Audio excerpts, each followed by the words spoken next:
If you need any Xbox or PlayStation codes or anything gaming related, check the referral links down in the description. They'll take you to g2a.com. They already have a discount on most of their goods already, and with the code CHES at checkout, you can get yourself an extra 3% off as well. Hey guys, how's it going? Chez back again and welcome to episode number 17 of the Inter Milan career mode here on FIFA 15. We start with a home game against Torino today in Serie A. Of course, we're exactly halfway through the season right now, 19 games in, and we started the season. First game was against Torino, so as with the way that FIFA does the fixture list, as we start the second round of fixtures, we start with Torino again. Obviously, this time at home rather than away. Starting our strongest starting lineup with obviously Mauro Icardi now back in the starting 11 rather than Marco Sau, who actually scored on his debut yesterday. If you want to check that video out, there's a link to it in the as an annotation in the bottom left-hand side of your screen. Of course, feel free to check the channel page for the playlist itself or anything else you might have missed over the past few days. They're playing the same formation as us, but it looks very, very different. Their back three is a lot narrower than ours, and they're playing a CDM as opposed to the cam that we play in the shape of Freddie Guarin. So we were definitely more attacking, and they actually played the same formation against us in the first game of the season. We came away with a 1-1 draw in that game. We weren't really finding our stride just yet. It wasn't really in my flow with this formation and these players, but we got off to a great start here. Brilliant ball across, and Mauro Icardi puts us 1-0 up inside 10 minutes by a few seconds. Then Torino go up the other end. They're going to have a chance of their own. Not the best of clearances off the line by Gary Medel, but we do scramble it clear thanks to Freddie. Then Icardi picks out a gorgeous ball all the way up to Rodrigo Palacio, knocks it in front of him with his head, beats the goalkeeper to it, and out of nowhere, from a Torino corner, we have ourselves a 2-0 lead in the 18th minute. Couldn't have asked for a better counter-attack there, could we really? Absolutely perfect ball from Mauro Icardi. And Mateo Kovacic is going to break through their line with 3 or 4 defenders in front of him. In behind, tries to dink it over the goalkeeper, but it doesn't quite work. And then it drops to Guarin. Obviously going to shoot from distance with him when you get the opportunity. But it's straight down the throat of the goalkeeper. So we stay at 2-0 inside 20 minutes. But it was still going. It's only the 25th minute. It's a very entertaining first half here, to be completely honest. El Kaddouri doing the work down the right-hand side, twisting and turning, stands it up. Up goes Quagliarella. It drops here to Lopez. Brilliant chest down to set himself up perfectly for this half volley into the top right-hand corner, and Torino have themselves a goal back. Like we say, we got a draw in the first game. It was actually on the volley. It didn't quite bounce. He smashed it before it hit the floor right into the top corner, and they pull themselves a goal back. Got a little bit loose with possession there, though. Very, very heavy touch. We're going to try and catch them on the counter-attack again, which we've done to great effect so far. Brilliant feat to get past the defender there from Medel. Slots it into Mateo Kovacic. Cheeky little fake shot. Can he finish it this time? Yes, he can. Sliding it into the bottom left-hand corner. Obviously, he tried the dink a little bit earlier on. Was a bit disappointed with the way that he wasn't able to finish it, but very pleased with the way that he was able to finish that one. That gives us a little bit of breathing room, makes it 3-1, and Guarin tries the same thing here with regards to turning inside the defender, but the shot isn't as good, and question whether that should be a penalty. Guarin got to the ball first, poked it away, and absolutely flew to the floor. But we get a free kick here 15 minutes from time. No penalty. We do still have a set piece, but unfortunately the goalkeeper is on hand to make a good save. So the game is still in the balance. It's obviously in our favour right now. We're into stoppage time, but if Torino get one back here, it could give us a bit of a worry towards the end of the game. But as you can see, Palacio turns the defender really nicely. Got a nice little bit of pace to get away as well, and tidily slots it, is the phrase I'm trying to get out of my face.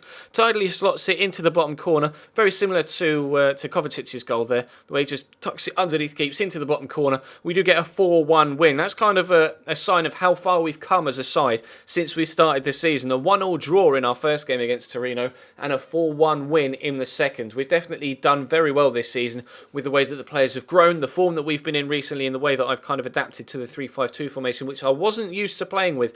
I'd only really played with a 4-2-3-1 so far this year, but very pleased with the way that this 3-5-2 side is working for us. As you can see, rejecting a couple of offers for Rodrigo Palacio. Had we been able to bring Marco Sau in and Dybala hadn't been out injured for 3 months with a torn calf, I may have considered putting in a counter offer there, but we're running out of time now. We're into transfer deadline day, and I don't normally do this sort of thing in any other series than the Career Mode Road to Glory, but I'm going to look at a couple of players with their contracts running out at the end of the season. I kind of find it slightly unrealistic with the way that there are so many top quality players that are available on pre-contracts in FIFA 15. So I've kind of tried to steer away from them in most of my kind of bigger team career mode series.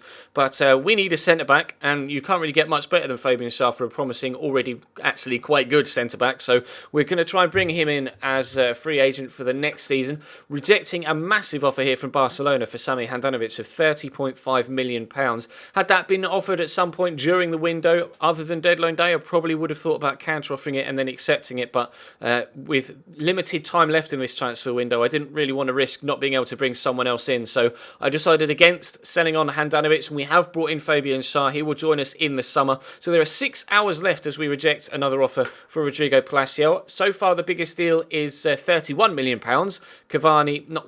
Vidal to Manchester City from Juventus. Then the £31.5 million deal that we've definitely never seen before in any career mode ever, Cavani to Chelsea. And then one that I genuinely actually haven't seen before in Thomas Muller from Bayern Munich to Real Madrid for £66 million. You'll have to let me know if any of you guys have seen that transfer done before in your career modes, but I personally haven't encountered that one, and it's nice to see a big transfer that is actually a fresh one after all of the scripted transfers that we've dealt with on all of the various different career mode series that we've seen across YouTube so far on FIFA 15. Also looking at Dani Alves as a pre-contract player. He rejected my 100k offer, so I offered him exactly what he asked for, in fact a little bit more with a clean sheet bonus and crucial first team player, but then he decided he wanted to get a little bit greedy. He said, I'm quite happy where I am, and but I could be persuaded, so that means give me some more money please. So I offered him £135,000 in the end. You'll be able to see me do that in just a second. I'm taking my time here. I was kind of contemplating what would be, how much I was willing to go up to actually try and get him in. But what I didn't realise was that obviously, because I kind of left it to the last minute to bring him in case something else happened, but because he then rejected twice rather than just the once, once he ran out of time. So you can see here, Giovanni Dos Santos has gone from Villarreal to Atletico Madrid, which is quite annoying because I was perhaps going to look at him for the second season. But there are your 3 biggest transfers on the right-hand side. But we are going to run out of time. So Dani Alves doesn't have the option or the chance, the time to accept that counter offer.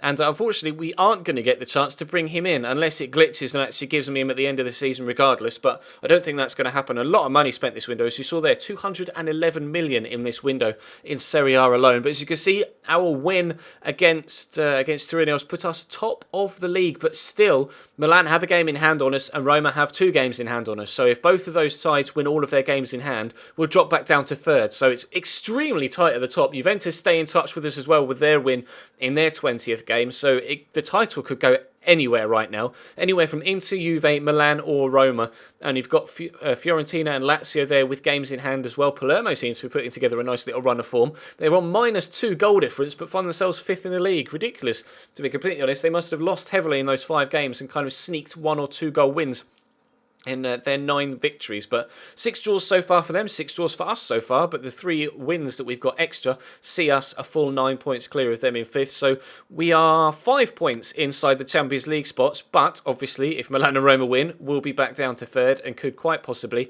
be having to fight for that 3rd Champions League spot, or we can continue our good run of form and try and get ourselves up into the top spot and stay there while everybody else is on the same amount of games. That's the plan, obviously. This is kind of a career mode to rejuvenate Inter Milan and try and win as many trophies with them as possible during our tenure here. So the aim is to win the title. I just wasn't necessarily expecting to have such a good season at this point. We'll have to wait and see how we do in the second half of the season. But for now, that's all for today. Thank you very much for watching, or for this afternoon at least, of course. There'll be a Career Mode Road to Glory episode later on tonight and a stream over on twitch.tv/Chesnoid Gaming this evening as well. So check the links in the description to my Twitch and to my Twitter. But for this afternoon at least, that'll be all for me. So drop a like if you enjoyed, subscribe if you haven't already, and I'll see you next time.